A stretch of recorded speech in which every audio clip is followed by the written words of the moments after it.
hauptsächlich mit Wechseln und Galoppwechseln beschäftigt. Wir machen jetzt erstmal Bacardi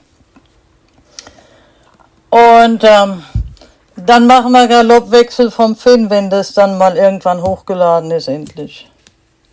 Ja, jetzt schauen wir uns das einmal an.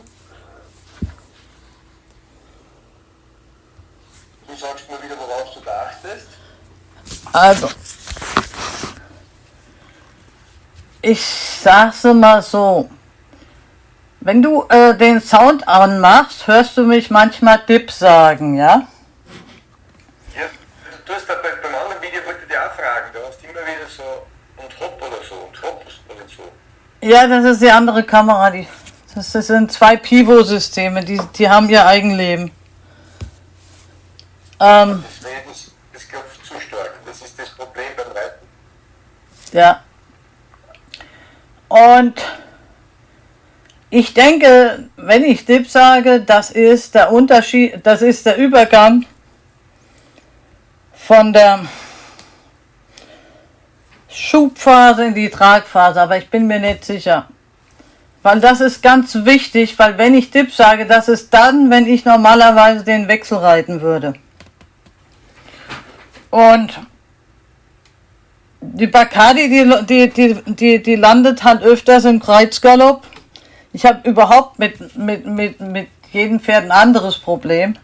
Und ich möchte mich mal heute über das Timing in meinen Galoppwechseln mit dir ein bisschen unterhalten. Deswegen haben wir ganz viele ganze kaputte, nicht so gute. Ja, alles gut. Ja.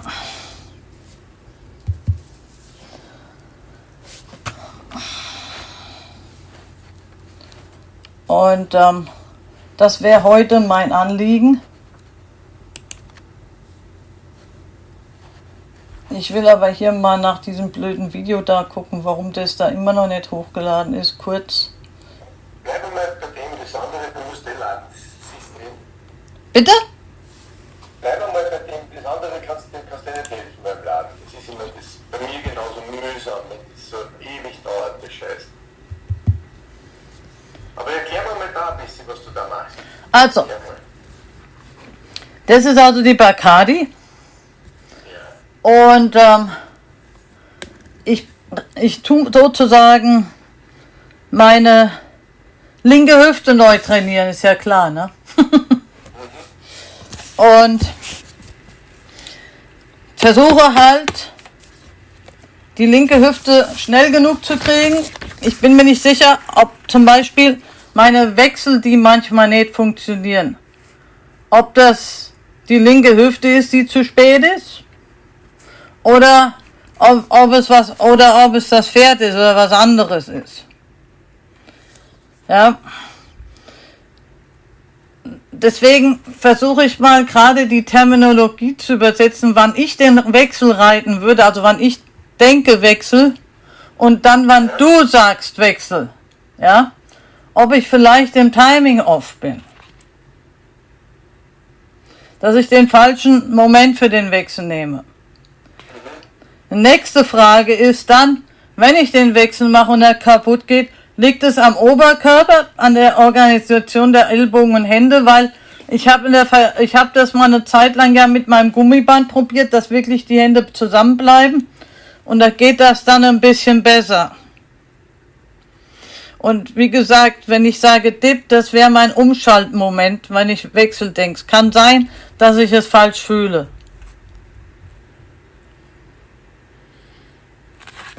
Und das ist eigentlich jetzt hier die Frage, die sich bei allen Pferden durchzieht, nicht nur bei der Bacardi. Natürlich haben sie alle andere Eigenschaften. Ja, ist ja klar. Deswegen habe ich heute mal wieder versucht, 2 Perspektiven aufzunehmen. So gut es geht. Ohne dass es zu klein wird.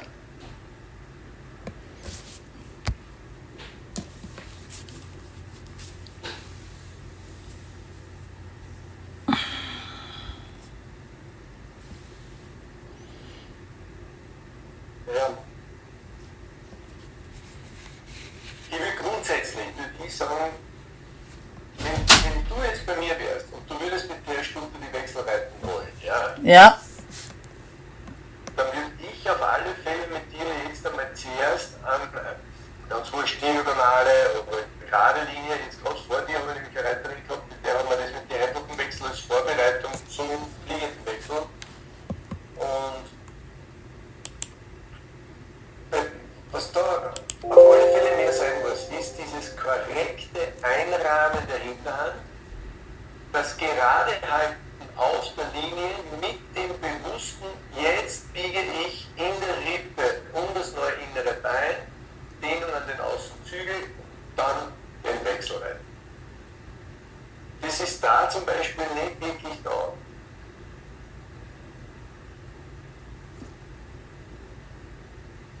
Und wenn du genau schaust, du reitest dann, zum Beispiel der linke Bildschirm, Ja.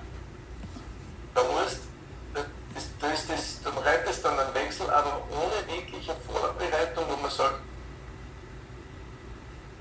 da bist du jetzt zum Beispiel immer noch eindeutig in der Linksbiegung. Da bleibt der Hals auch noch komplett rechts und, was wieder Thema ist, viel zu frei und viel zu hoch. Das heißt, wenn du von der rechten Hand kommst, linker Zügel dran, das rechte Bein ist drüber rein, biegt. Und da hast ja du das Bein jetzt schon vorne, das heißt, da reitest du schon den Wechsel.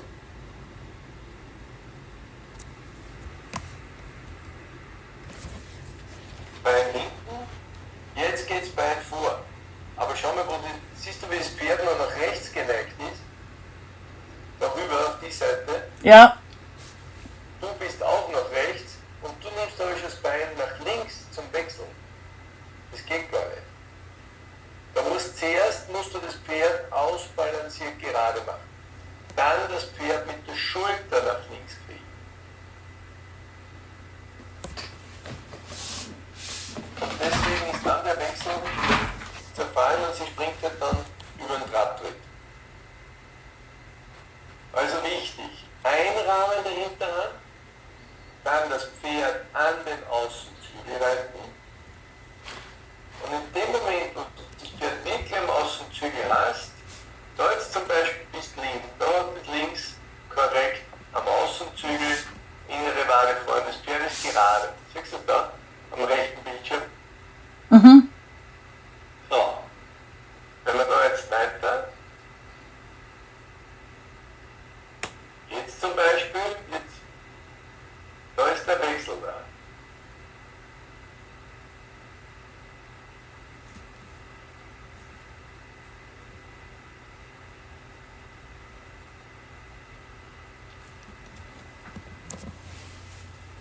Mir wäre das Ganze noch viel zu verschwommen.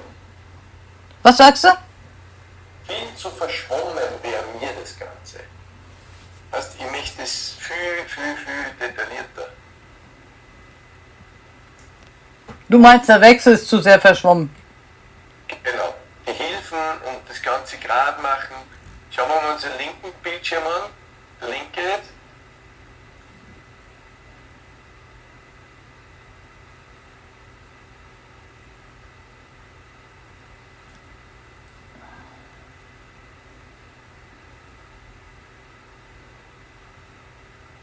Bei dem Wechsel ist zum Beispiel vorne zuerst umgesprungen und dann springt es erst hinten nach. Ne? Und das Gesamte ist halt dann in dem Moment, warum springt die vorne extrem stark? Weil die auch mit dem Kopf so stark links schaut. Auch hier würde ich beide Zügel dran, ganz gerade im Hals. Das ist ein wichtiger Punkt, Patricia. Beide Zügel, gleiches Gewicht in beiden Händen, beide Hände dran. Und dann erst mit dem neuen Innenbein biegen. Warte mal ganz kurz, Patricia. Ja? Was sagt man schon? Was? Was muss ich bei? Wie lang?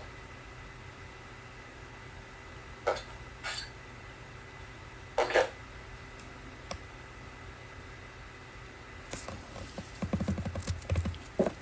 Gut. Jetzt schauen wir, was noch drauf ist, dann gehen wir das nochmal von vorne durch.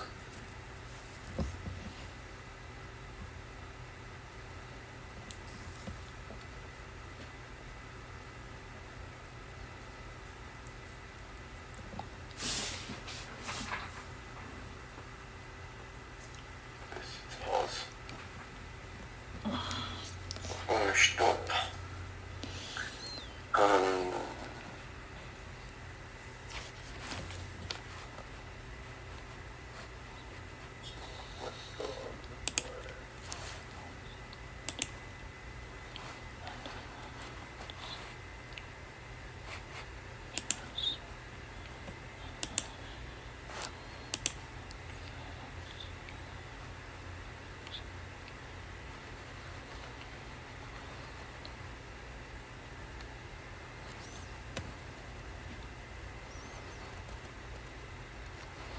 Da haben wir jetzt ein TikTok-Video, nur so ein kurzes. Und da wäre die Kriterien drinnen.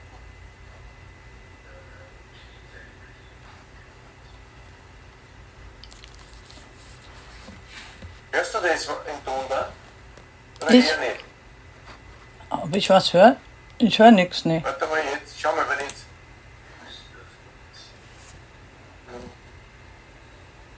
Jetzt wurscht, haben wir den Ton weg. Schau mal. Welches Video ist denn das? Der Fürst. Das ist nur der Fürst-Find, aber nur so ein kurzes Video auf Ah, okay. TikTok gehabt. Ach, auf TikTok, okay. Ich habe kein TikTok. Nein, das habe ich bei Insta und bei der App gebe ich es dann auch auf, bei unserer Radio Live App, da spiele ich die alle noch dazu drauf. Schau mal, worum es mir da jetzt geht, ist, da ist jetzt Zeitlupe. Wenn du da jetzt siehst, die Hinterhand ist auf der Linie, die Vorhand ebenfalls, da ist das Pferd gerade und jetzt, wenn du hier siehst du das ganz gerade sitzen, schnurgerad, das Pferd ist in sich ganz gerade, mit Linksstellung und an den rechten Zügel gedehnt. Okay? Da. Da ist er immer noch nach links an den rechten Zügel gerade gerichtet.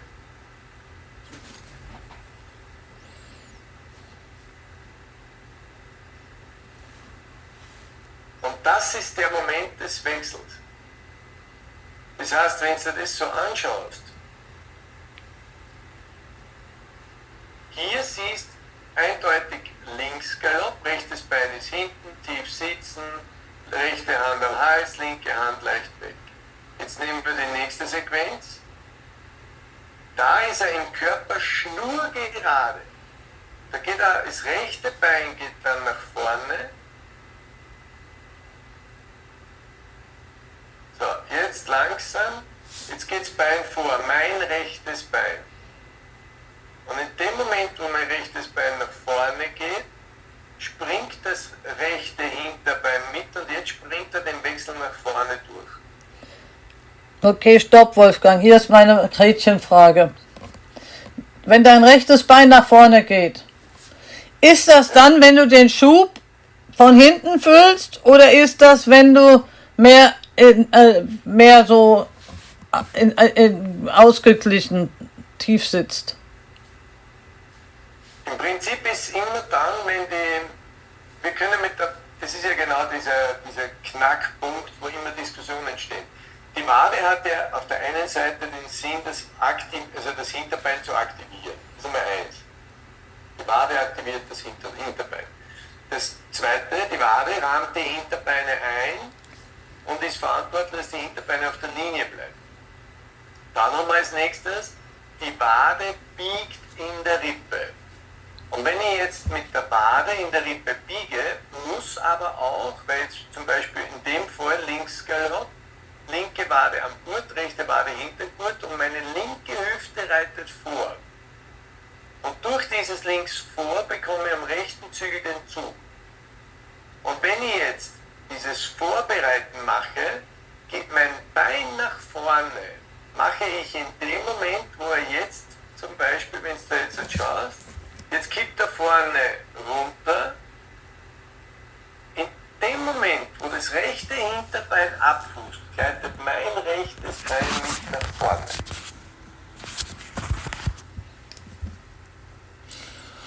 Schau mal genau auf sein rechtes Hinterbein und meine rechte Wade.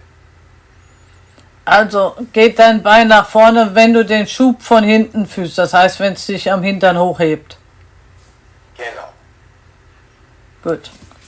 Bevor bevor die Hinterhand hochgeht eigentlich. Also doch, ja. Ja. Also ein Tick bevor die Hinterhand hochgeht. Das heißt, du bist noch nicht oben, sondern du kommst erst hoch. Genau.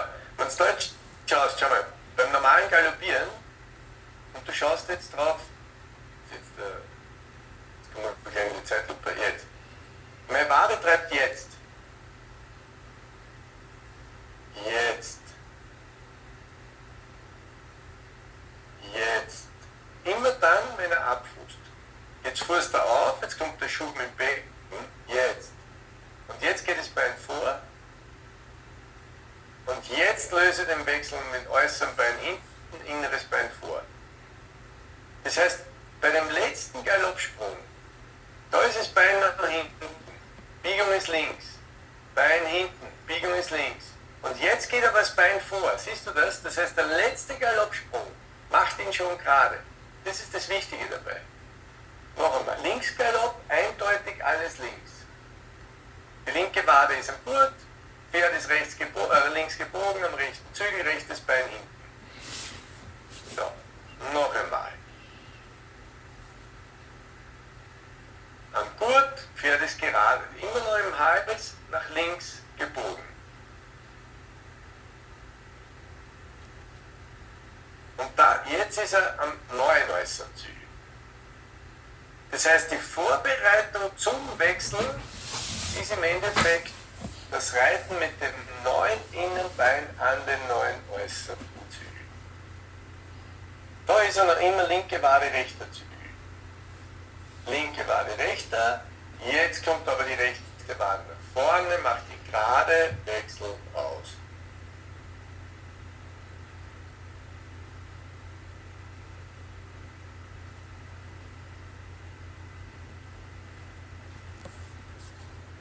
Schauen wir, ob da noch eins drauf ist.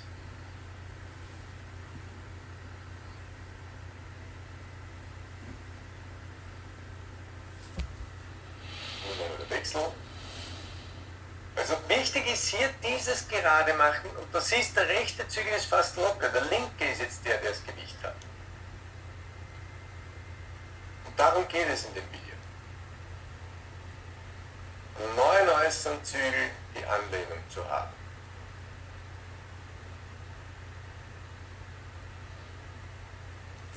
Von rechts nach links auch nochmal. Wenn du jetzt schaust, rechte Wade am Gurt, linke Wade ist hinten. Rechte Wade am Gurt, linke Wade hinten. Immer noch. Und jetzt kommt diese Vorbereitung mit der linken Wade. Da muss jetzt der Wechsel kommen. Genau.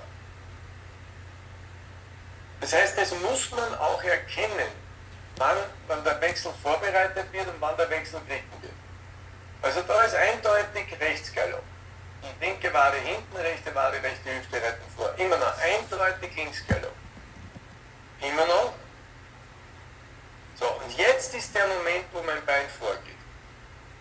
Das ist der Moment, wo ich mit der linken Wade an den rechten Zügel den Zug arbeite. Ja? Ja? Linke Wade, Zug am rechten Zügel. Und jetzt kommt der letzte Galoppsprung und dann der nächste. Jetzt muss das linke Hinterbein vor und das ist dann auch, wenn der Wechsel durch ist, springen sie zeitgleich nach vorne. Das ist dann das Wichtige. Geh nochmal zurück, ich muss das nochmal sehen. Wann der Wechselpunkt ist. Ich muss das nochmal sehen, genau. Schau mal. Wirklich selber auch so richtig im Kopf haben. Wenn du dort schaust, machen wir die ganze Sequenz. Ja? Jetzt ist Rechtsgalopp. Links hinten, Galoppsprung. Linkes Bein hinten, rechtes Bein vorne. Das ist die Zehenspitze. Immer noch ganz normaler Galopp. Immer noch normaler Galopp. Das Bein ist immer noch in der Position. Jetzt siehst du, dass mein Bein vorgeht, bedeutet, jetzt mache ich ihn gerade, dann muss der nächste der Wechsel sein. Okay?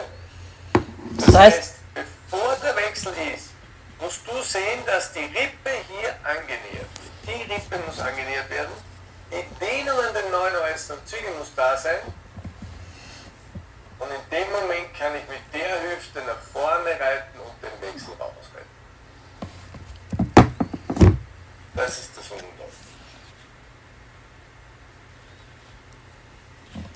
Schauen wir, was da noch drauf ist. Also das ist dann eigentlich, der steht gerade hinten auf 2 Beinen, wenn der Wechsel kommt, richtig? Naja, wenn der Wechsel kommt, ist im Prinzip da hat er das rechte Hinterbein wirklich das linke Hinterbein im doppelten Weg nach vorne. Wenn du da jetzt schaust, da springt linkes Hinterbein und jetzt das rechte weiter vor. Linkes Hinterbein, rechtes weiter vor. Linkes Hinterbein, das rechte weiter vor. Und jetzt musst du aufpassen, jetzt springt das rechte nur kurz und das linke weiter vor. Und das ist das Thema. Das rechte springt jetzt kurz und das linke hat einen ewig langen Weg. Das hat einen doppelten Weg, wenn du da schaust. Von da hinten muss das Hinterbein, oder da jetzt nochmal so, dann ist da die Spur, wie weit der Weg ist. Weil das Hinterbein, das ja aufrufen würde, jetzt in der Luft bleiben muss und nach vorne springen muss. Und darum ist es so wichtig, dass die über den Rücken bleiben, am Außenzügel bleiben, wirklich an den Hilfen sind.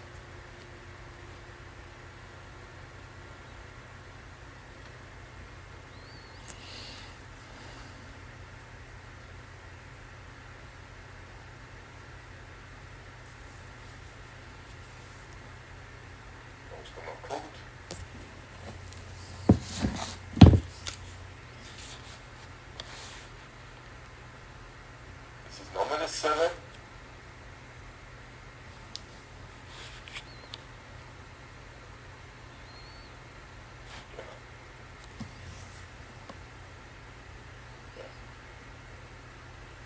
Wer ist da unter dem?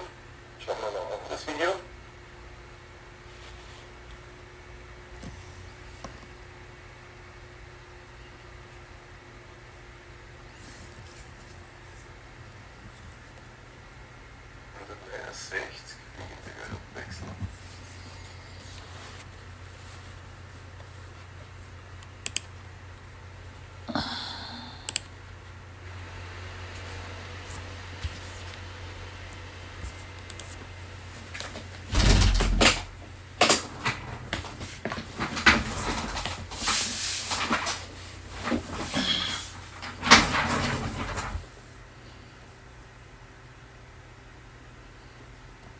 Datenübertragung ist der Wahnsinn, gell?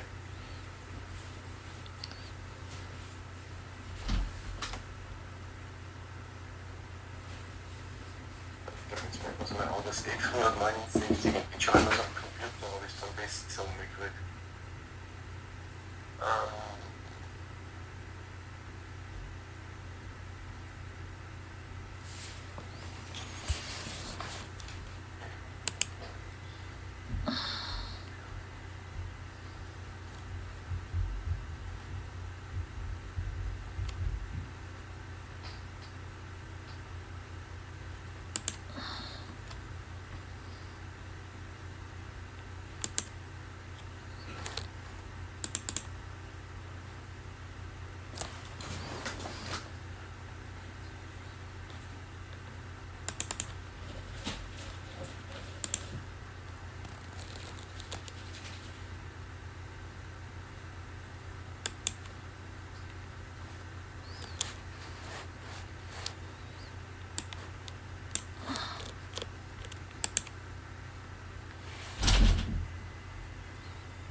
Das kannst du da in Ruhe anschauen, das F169 ist das.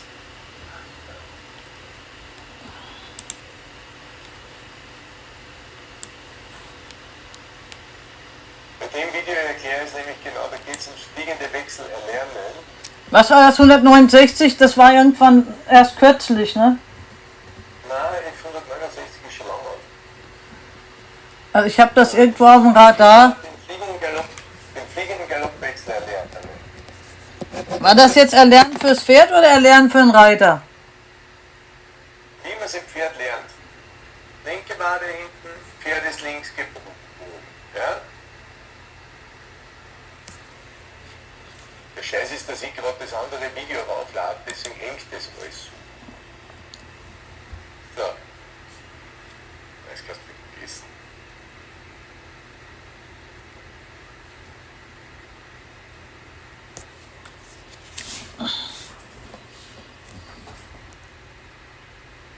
So, jetzt geht's einmal.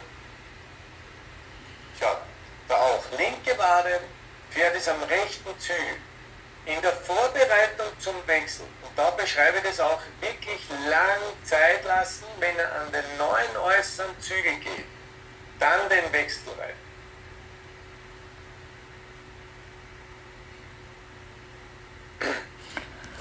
Das heißt, du wartest, bis du den Druck im neuen äußeren Zügel hast, richtig? Genau. Ja, das mache ich ja gar nicht.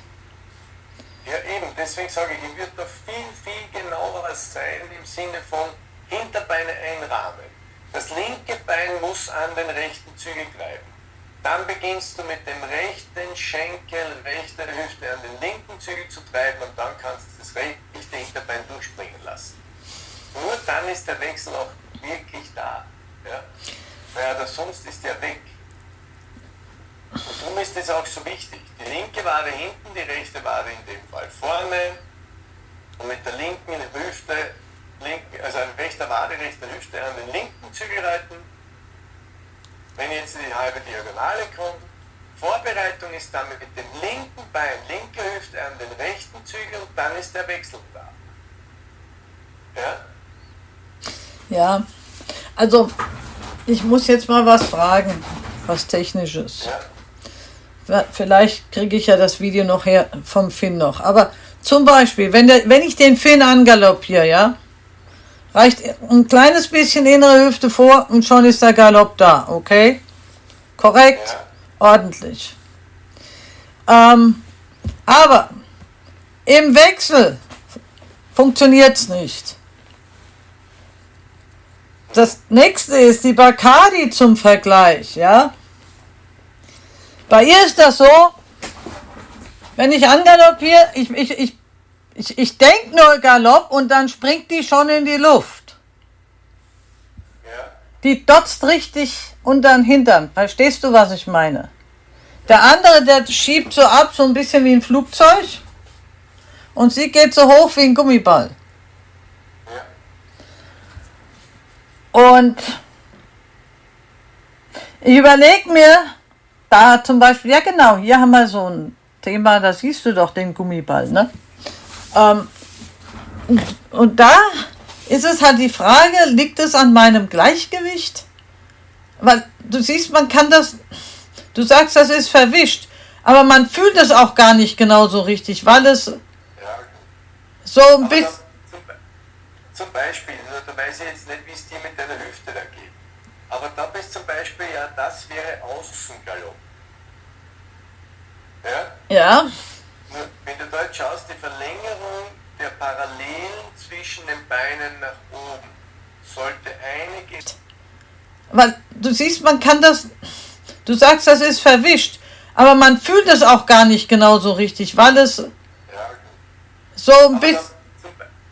Zum Beispiel, also da weiß ich jetzt nicht, wie es dir mit deiner Hüfte da geht. Aber da bist zum Beispiel, ja, das wäre Außengalopp. Ja? Ja, Nur, wenn du dort schaust, die Verlängerung der Parallelen zwischen den Beinen nach oben sollte eine Gerade mit deiner Wirbelsäule sein. Siehst du das? ja, Da hängst du viel zu viel da drüben. Da müsste das Pferd im Ganzen mehr so rüber. Die müsste viel gerader sein, viel ausbalanciert. das ist jetzt Rechtsgalopp, ja. Mit deinem Oberkörper mehr übers Pferd mit dem linken Bein an den rechten Zügel gerade vorreiten. Das wäre hier wichtig. Okay, bleiben wir mal beim linken Bein. Genau. Du Sie- musst mit dem linken Bein nach vorne reiten. Das rechte Bein muss da hinten sein, das linke ist vorne. Guck mal neben. Erst wenn der Wechsel kommen würde, darf das rechte Bein vor, immer noch im Linksgalopp. Das rechte Bein vorne nähert in der Rippe an und in dem Moment, wo du in der Rippe das Annähern hast, kannst du mit Innenbein, innerer Hüfte an den Außenzügel reiten.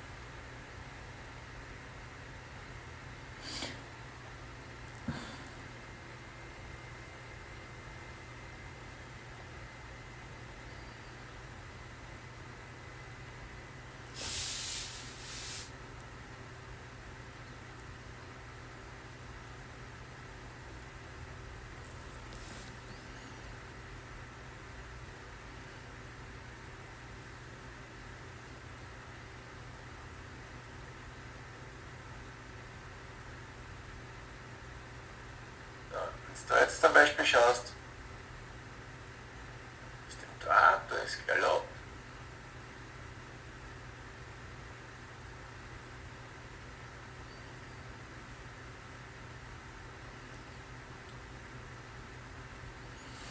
Da kommst du zum Beispiel jetzt, da bist du im Rechtsgalopp.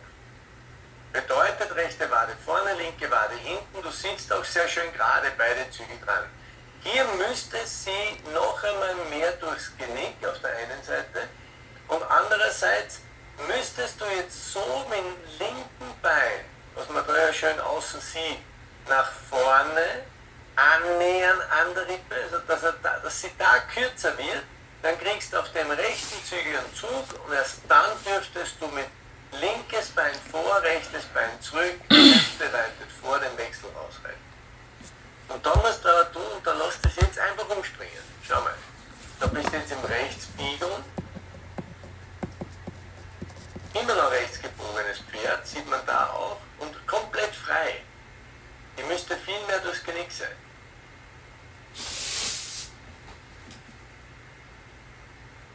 Ist immer noch rechts gebogen. Und deswegen macht ihr einen Trabtritt und dann erst wechseln die. Dann müsstest du immer noch linke Wade an den rechten Zügel arbeiten und erst wenn du da die Reaktion hast, dann darfst du den Wechsel springen lassen.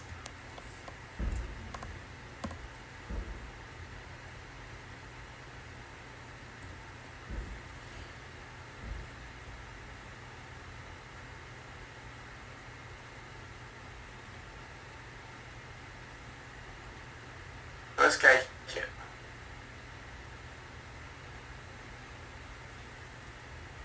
Weißt du, da wartest du nicht. Da bist du im Linksgalopp, alles gut. Ein bisschen runter kehrt's noch. Linksgalopp, da kehrt's runter. Immer noch. Und jetzt müsstest du, wenn du sagst, jetzt möchte ich wechseln, mit der rechten Wade vorne biegen. Wenn du mit der rechten Wade am Gurt biegst, dann musst du an den linken Zügel am Zug kriegen, rechts das Gefühl haben, du darfst reinführen, weil diese Wade biegt, der Zügel führt rein und erst in dem Moment, wo die Wade biegen kann, der Zügel nach rechts führt, geht das linke Bein zurück und die rechte Wade reitet am linken Zügel nach vorne. Okay? Okay, jetzt hätte ich mal eine Frage. Du hast ja auch schon viele Pferde geritten, nicht nur ich. Aber die ist wie ein Fisch. Weißt du, was ich meine? Ja. Die- Es gibt Pferde, die sind wie Schlangen. Da sitzt oben und es verdreht sich alles. Aber gerade dann ist es noch einmal wichtiger.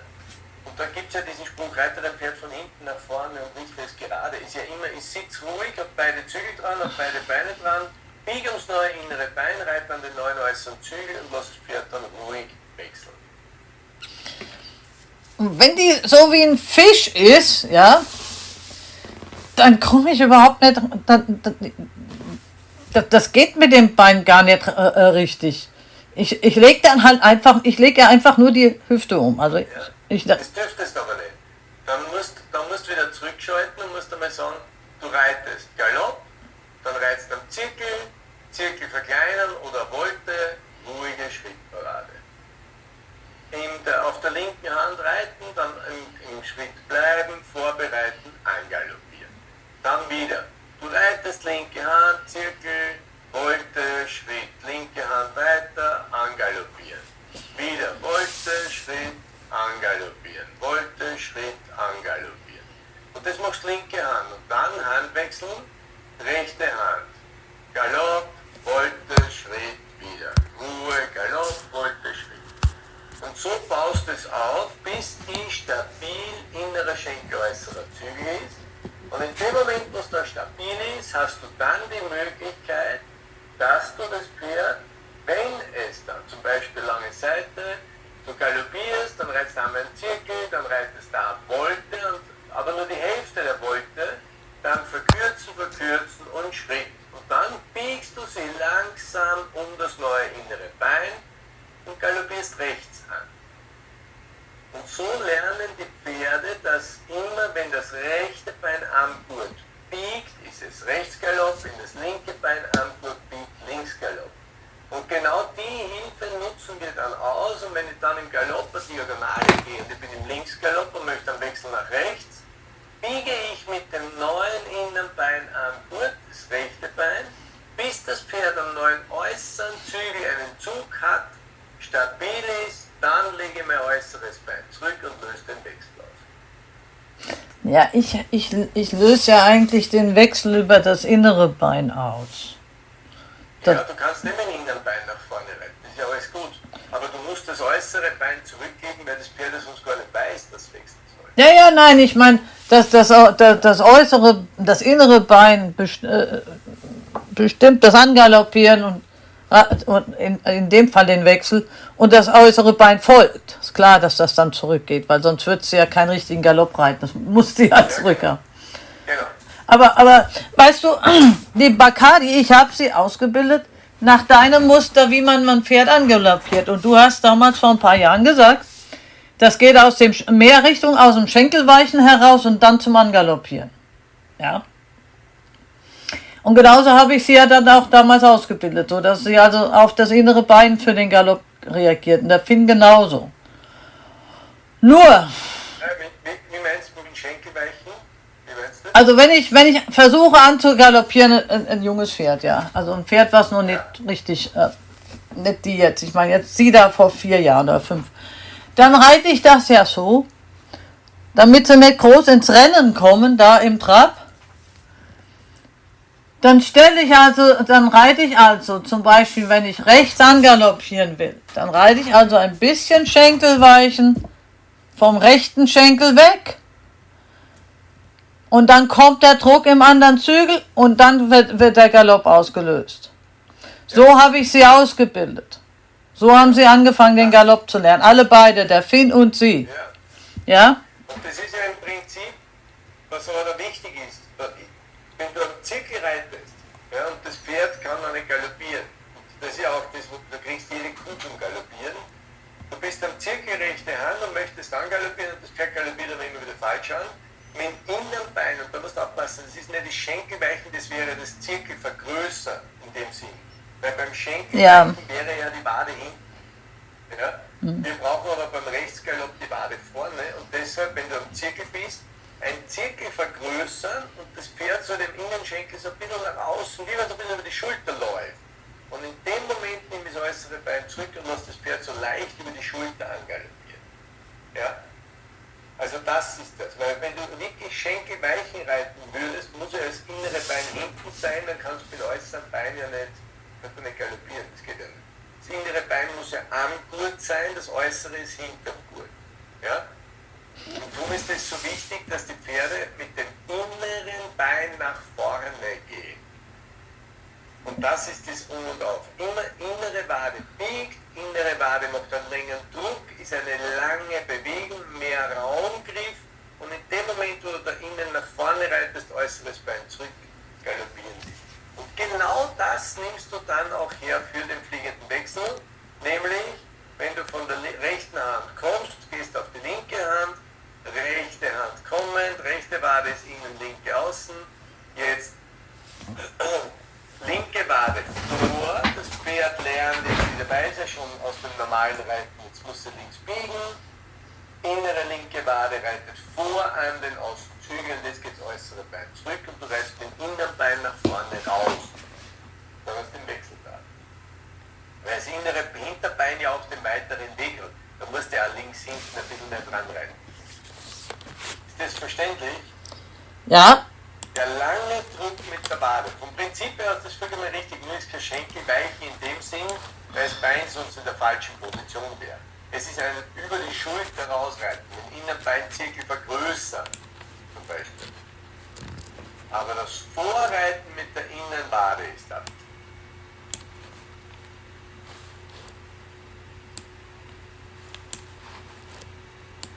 Da bei der Linie siehst du zum Beispiel, da galoppierst du jetzt rüber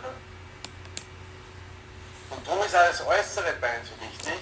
Da dreht sie sich schon nach links weg. Moment. Das bedeutet, dass das rechte Bein gar nicht akzeptiert, Antwort. Kannst du nochmal zurückgehen? Das rechte Bein am Gurt akzeptieren.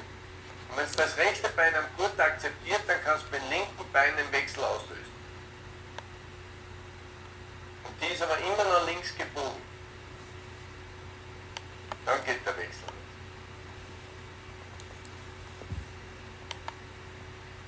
Die würde man mit der wirklich die Zeit nehmen, mit einfacher Wechsel anfangen wieder, dass das wirklich Hand und Fuß hat, dass du wirklich drauf bist am Reiten, dass du dem Pferd zeigst, was du möchtest. Wade dran, Kreuz dran, vor dir haben. Wie meinst du das jetzt genau? Du meinst jetzt So wie ich es gerade erklärt mit der von der Wolte weg.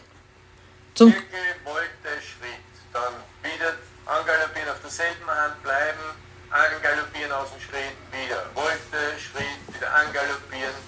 Und dann einmal eine halbe Wolte, Schritt, dann geradeaus, Zeit lassen beim Umstellen, angaloppieren. Also dass wirklich wieder so durch den Zirkel kehrt machst oder durch den Zirkel wechseln.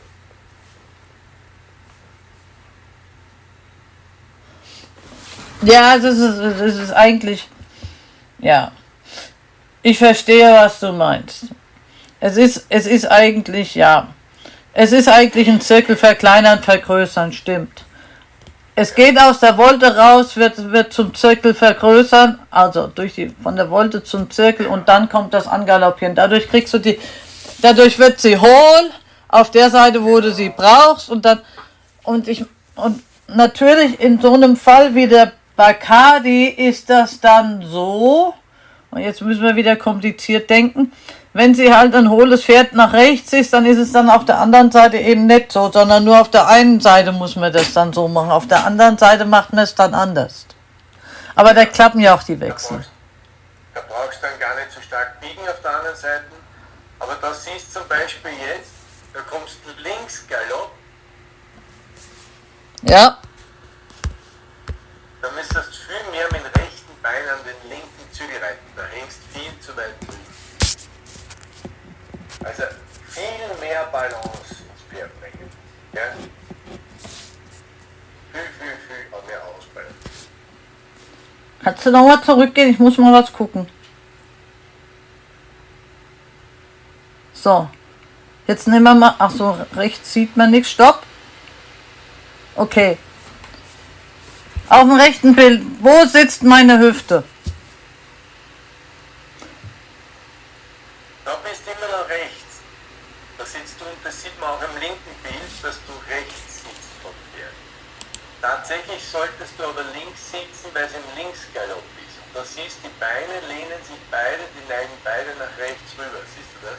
Also nach links rüber.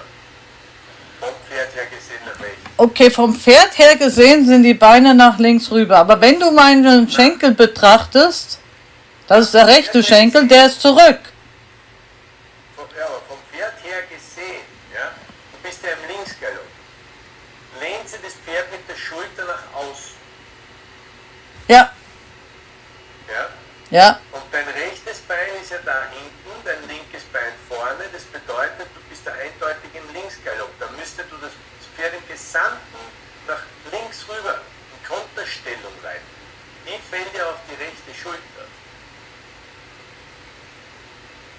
heißt, die geht schief. Da fehlt dir die komplette Vorbereitung. Da musst du die Schulter nach links reiten. Die Vorhand nach links gerade richten. Dass die Vorhand in die Richtung rübergeht. Die Vorhand, Der Moment. das Bein senkrecht, da müsste die Schulter sein. Genau über den Huf, da. Da ist viel zu weit drüben. Ja. Jetzt ist sie gerade, oder? Noch nicht ganz. Warum? Weil die Hinterhand zu weit links ist, die Vorhand ist weiter rechts, immer noch. Siehst du, das ist wie wenn du auf uns zugaloppieren würdest. Ja, deswegen habe ich es ja so aufgenommen, weil ich das mal genau sehen wollte in der Symmetrie. Ja, aber da reitest du eher in die Richtung. Du reitest ja nicht genau auf die Kamera zu.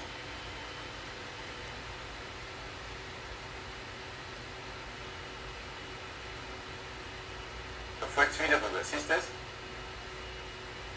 Wieso fällt die mir andauernd auf diese Schulter darüber? Du musst schauen, dass du mit dem Gewicht rüber kriegst. Außenzügel am Hals, Außenschenkel dran und Konterstellung reiten.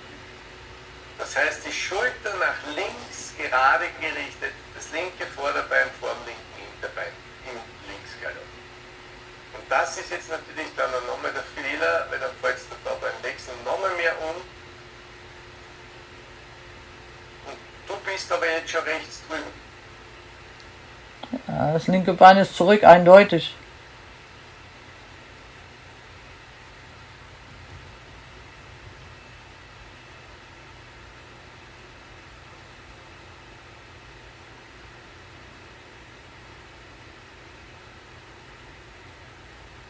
Also es sind nicht meine Ellenbogen. Es ist nicht mein Oberkörper, der nicht zentriert ist. Ja. Das ist nicht der Fehler. Viel zu schnell.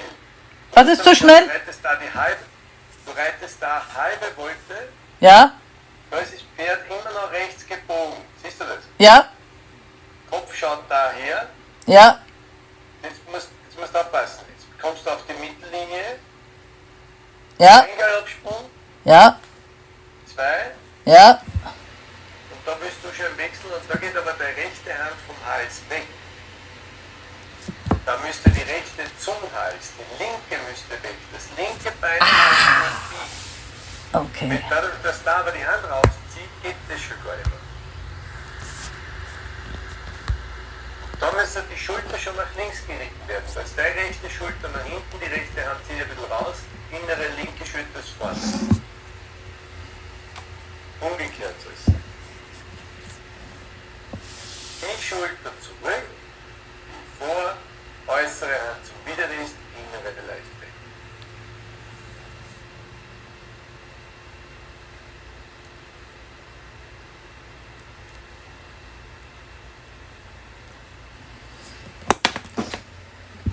Hier, schau mal. Linksgalopp. Okay. Aus meiner Sicht ist klar, das ist alles schief, ja, die legt sich in die Kurve, richtig? So, Ja. jetzt versuche ich sie da über die lange Seite hin ein bisschen gerade zu machen.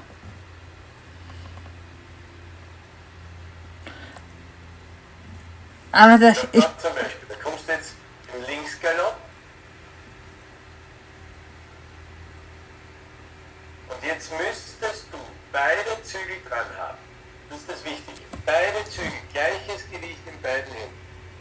Dann beginnst du mit diesem rechten Bein die Rippen anzunähern und erst wenn du um das rechte Bein anfuhrst, spürst, dass er sich biegt, wenn du spürst, dass am linken Zügel einen Zug ausübt, erst dann gehst du mit der rechten Hand vom Hals weg, reitest innen nach vorne und das äußere Bein geht zurück.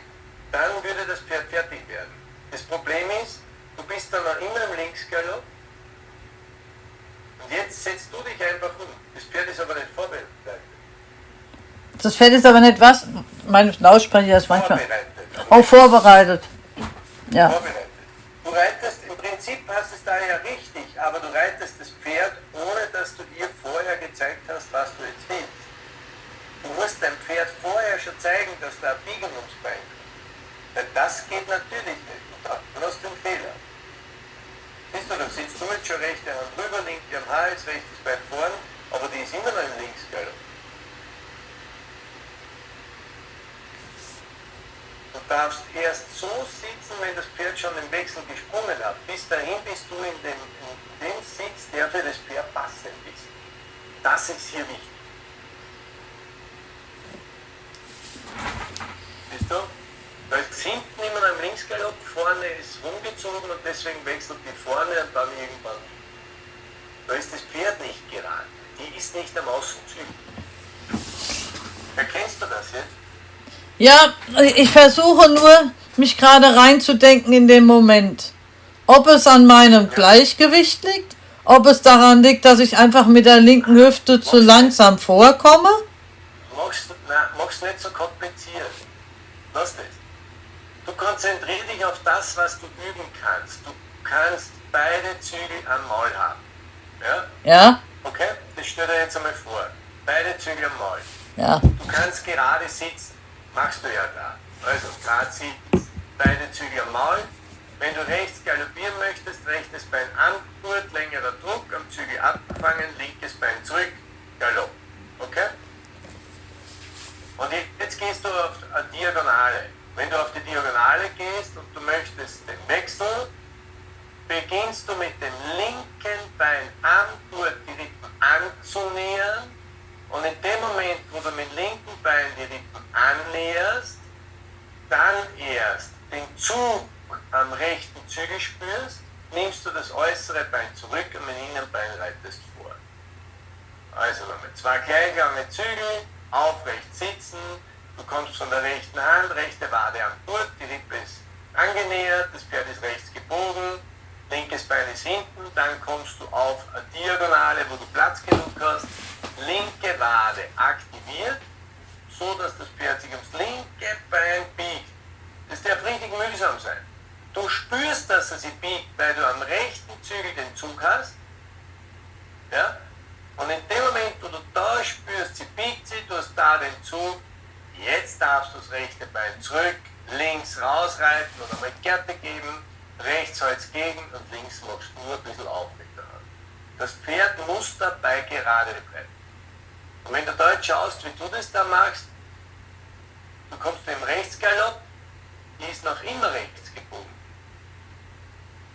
Reitst du schon im Wechsel. Deswegen geht das auch nicht. So, da ist die immer noch rechts gebogen. Bist du schon im Linksgalopp.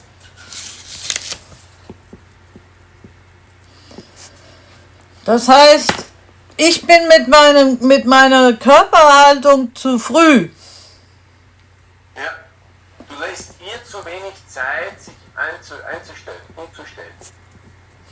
Das heißt, meine Schulter, meine Hüfte auf der anderen Seite ist schon vor, bevor sie gewechselt hat. Ja. Genau, Das heißt, ich bin vor der Bewegung, genau. um es in kurzen Worten zu sagen. Bitte? Du musst dir mehr Zeit lassen. Ja, die ist aber so flummi-mäßig. Also ich weiß noch genau gar nicht, wie ich das machen soll. Aber das hilft nicht, solange die im Körper die Rippen nicht annähern. Solange darfst du keinen Wechsel reiten. Erst wenn die in der Rippe annähert, darfst du einen Wechsel reiten. Zur Übung wirklich mit einfachem Wechsel. Mit Trapparade angaloppieren, Trapparade Galopp. Einfacher Schritt Galopp. Und dann erst wieder wechseln. Also Trabgalopp ist mit ihr eine Katastrophe. Es ist einfacher Schrittgalopp. Schrittgalopp. Weil im Trab, das Aber schau mal hier. Schau mal. Ja. Wenn du jetzt hier schaust, jetzt kommst du links Galopp. Pferd eindeutig nach links gebogen, oder? Ja, Jetzt?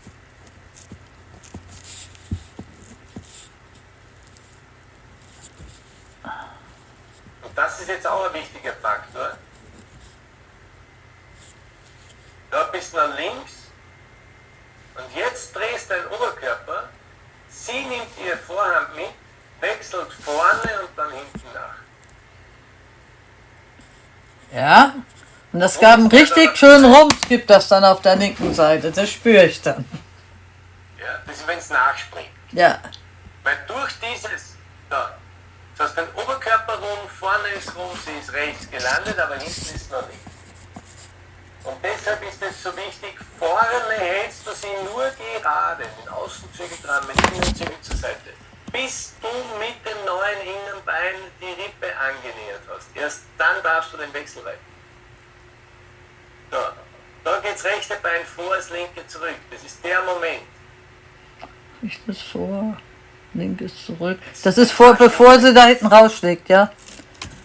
Ganz zusammenstimmen tun sie nicht. Das ist der Moment das rechte Bild jetzt.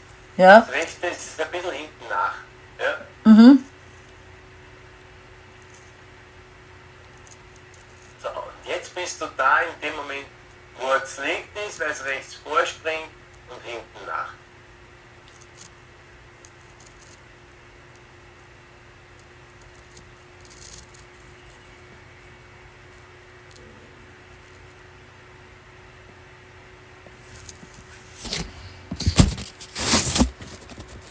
Das ist verständlich soweit.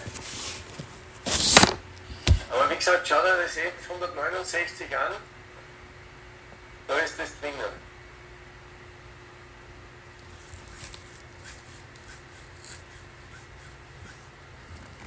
Okay. Wichtig ist immer, Patricia, du musst da den ordentlichen, korrekten Ablauf durchspielen. Immer beide Zügel dran, ganz gerade. Das Pferd vor dir herreiten.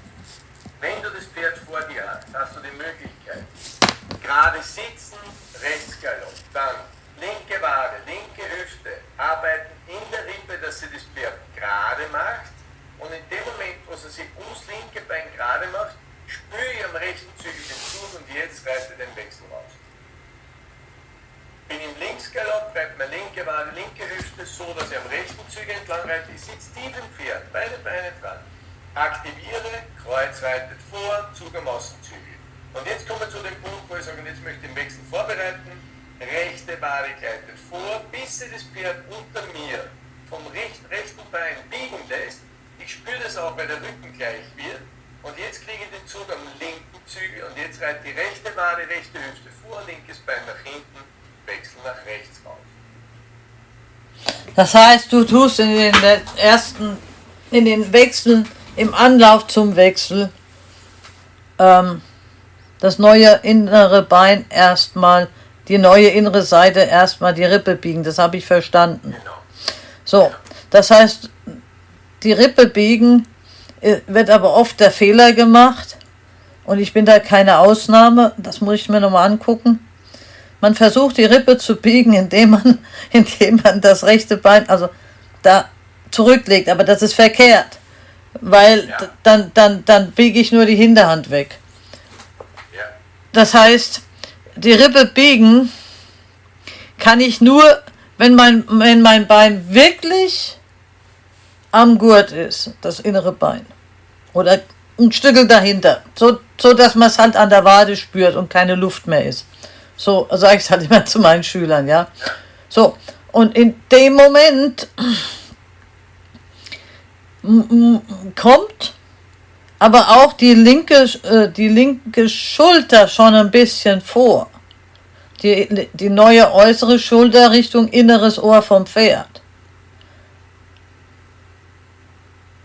Du musst aufpassen, erst in dem Moment, wo du mit der Rippe schon ein bisschen Biegung hast, weil sonst drehst du ja über dem Pferd. Das Erste, was du brauchst, ist die Reaktion auf die neue innere Wade. Ohne den darfst du gar nichts verändern. Okay, jetzt machen wir das nochmal ganz piano, Schritt für Schritt. Also, wir biegen, wir haben den Schenkel am Gurt, ja, und versuchen zu erreichen, dass sich das Pferd um den Schenkel biegt. Erstens Fehler nicht machen und versuchen, das Bein zurückzulegen, ja, das wäre schon mal falsch. Ja, so, jetzt bleibe ich also da und ich merke also Druck an der Wade, aber nicht Druck in dem Sinn, dass es sich biegt, sondern dass es sich dagegen lehnt. So, und solange sie sich dagegen lehnt, dieses Dagegenlehnen kann ich ja nur ausgleichen, indem ich meinen Oberkörper ein bisschen, also vom Brustbein, ja, mein Brustbein mehr in die Richtung zu der neuen Innenseite bewege. Dann würde ich es eher so machen, wenn du jetzt merkst, dass sie mit der Schulter, was sie so stark macht, weil die immer mit der Schulter rausfällt, Ja, bleib wirklich mit beiden Zügeln dran. Und wenn du jetzt drauf sitzt, du machst mit der Wade, bist im Rechtsgalopp, rechte Wade ist vorne, linke Wade ist hinten, du galoppierst. Das Pferd ist gerade auf dich zugerichtet. Und jetzt möchte ich mit dem neuen linken inneren Bein, ja, das Pferd biegen. Und jetzt komme ich da mit der linken Wade ein bisschen weiter vorne am Gurt. Jetzt ist die rechts hohl. Dann muss sie auf der Seite mit der rechten Wade schon ein bisschen zurück. Weil es mir ja sonst mit dem Arsch zur Seite geht. Ja? Wenn es rechts hohl ist, dreht ja die Gruppe nach rechts. ja, genau. Jetzt nehme ich das rechte Bein zurück, linkes Bein ist vorne und vorne lockere ich weg. Mein Körper bleibt immer noch gerade. Also da ja nicht anfangen mit dem Oberkörper etwas zu verändern, sonst verdreht sich das ganze Pferd unter dir. Man darf nicht vergessen, dass der fliegende Wechsel ein wahnsinniges Zusammenspiel von allen möglichen Körperfunktionen und welcher Bein was, in welcher Schwebemoment und so weiter macht. Da musst du da oben eher ruhig sitzen. Einfach gerade und ruhig. Je ruhiger der Reiter am Pferd, umso leichter tut sich das Pferd. Also nochmal, Rechtsgalopp, rechte Wade am Gurt, linke Wade hinten. Jetzt reite ich mit der linken Wade, linke Hüfte ein bisschen nach vorne, bekomme einen Zug am rechten, das ist der neu äußere Zügel. Und in dem Moment, wo ich diesen Zug bekomme, habe ich auch die Schulter. Ihre Schulter. Mit Oberkörper. Weil jetzt habe ich ja die Schulter bei dem Zug gehabt. Jetzt kann ich mit dem linken Zügel ein bisschen reinführen, kann mit der linken Wade, linke Hüfte vorreiten, mein rechtes Bein geht zurück und dann springt der Wechsel. Ja, beim korrekten Pferd fühlt sich das ja auch ganz leicht an, ne? Aber bei ihr eben nicht.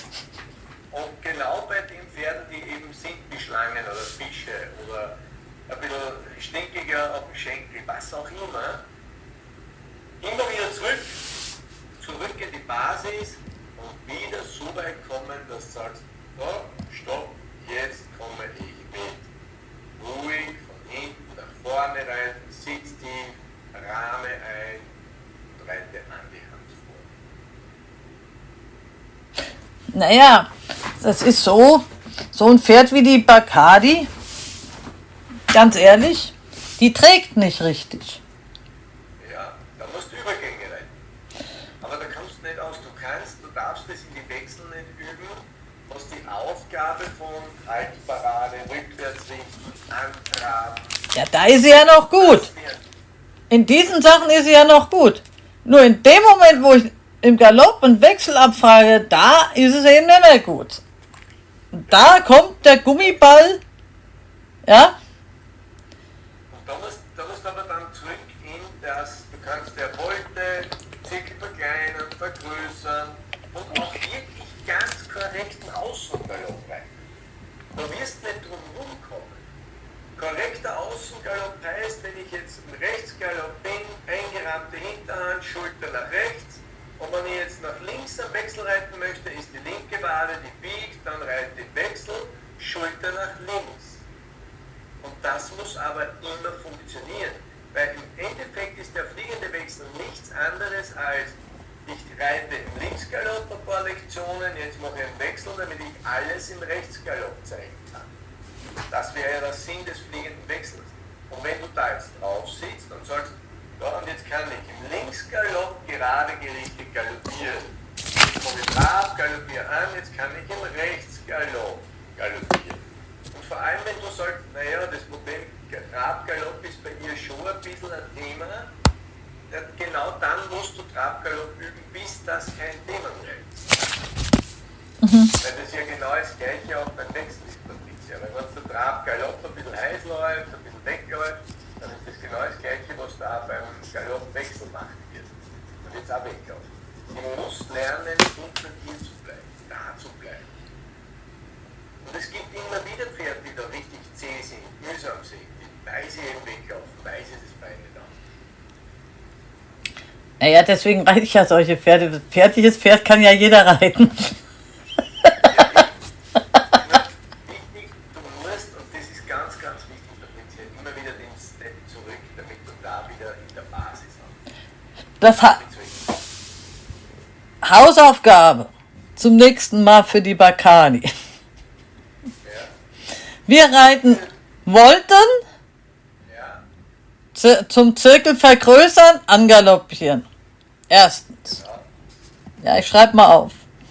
Die wollten, wobei das mit Angaloppieren, glaube ich, das kannst du nicht. Wichtiger wäre, du reitest Zirkel, am Zirkel eine Volte, also außen auf der Zirkellinie, bei mir ist beim Zirkelpunkt der Volte, am Ende der Volte verkleinern, verkleinern und Schritt. Also verkürzen, Schritt. Ruhige Schritte wieder angaloppieren. Und diese ruhigen Schritte so, dass du sagst, sie ist in der Balance, sie ist entspannt und sie bleibt durchs Genick. Angaloppieren, jetzt reitest wieder, dann wieder, Zirkel, irgendeine andere Stelle, Volte, verkürzen, Schritt. Im Schritt durchs Genick an Außenzügel wieder angaloppieren. Und wenn du das hast, dann machst du das Ganze von mir aus einmal mit entweder durch den Zirkel oder aus dem Zirkel, machst auf der Mittellinie Volte, Ende der Volte Schritt und dann reitest rechts herum. Ja? Du bist rechte Hand Zirkel, machst genau das gleiche, angaloppieren, Schrittparade, wieder Galopp, wieder die Volte, wieder Schritt und dann kannst du wieder zurückwechseln. Und wenn das normal wird, dass sie von rechts nach links ganz entspannt und ruhig immer am Zügel, immer durchs Genick, immer den äußeren Zügel akzeptieren, den Innenzügel zum Reinführen, gerade und ausbalanciert bleiben. Dann das gleiche auch mal mit Außengalopp, mit den gleichen Kriterien, nämlich die Vorhand auf die Hinterhand eingestellt. Und in dem Moment, wo du sagst, ich bin jetzt im Rechtsgalopp, bin am Zirkel, und jetzt wechsle ich auf die linke Hand, Rechtsgalopp, von mir aus gehe dann geradeaus, halbe Diagonale und jetzt richte ich das Pferd im Rechtsgalopp nach rechts gerade. Das ist wichtig. Denn in dem Moment, wo du sie nach links machst, links rüberführst, musst du schon wissen, jetzt kommt eine Lektion. Und dann verknüpfen die das auch Rechtsgalopp, Schulter rechts, galoppierende im Galopp, so dahin, dann bleiben die ewig wieder im Motorrad einfach so am Laufen. Ja?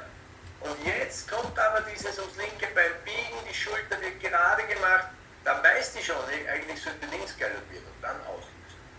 Und dann musst du aber mit dem Auslösen schon wieder in das korrekte Galoppieren, das du jetzt schon geübt hast, reinbringen. Und darum ist das so wichtig. Ja, beim Finn geht das ja auch, aber der macht dann trotzdem die Wechsel nicht richtig. Ja, was du gleich beim Finn siehst.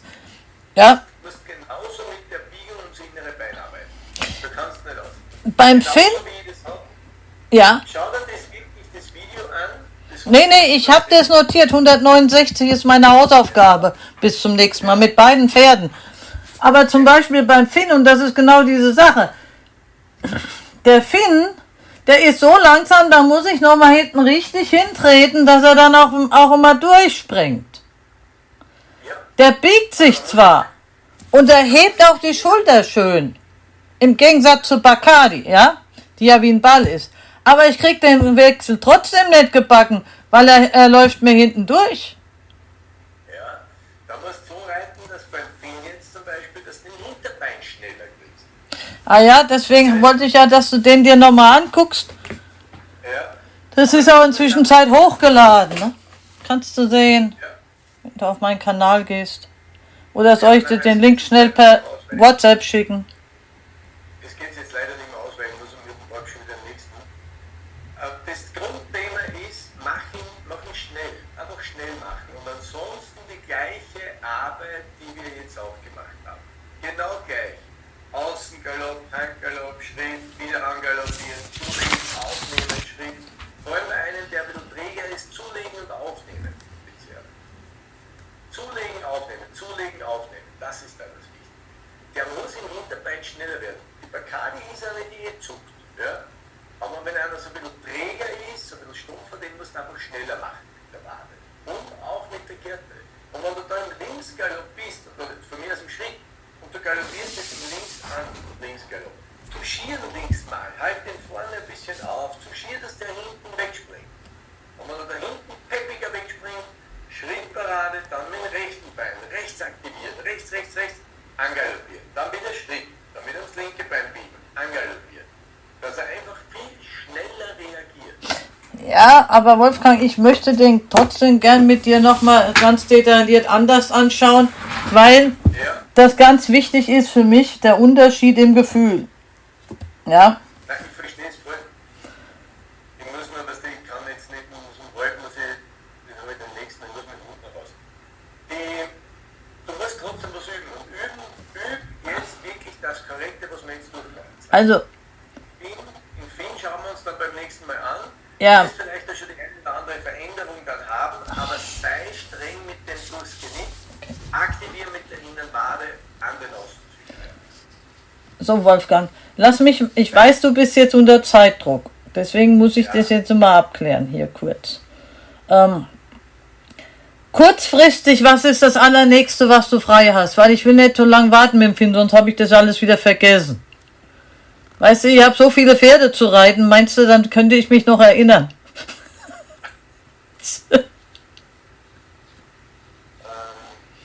So kurzfristig wie möglich, weil ich muss den Vergleich Bacardi und Finn frisch im Kopf haben, sonst wird das nix.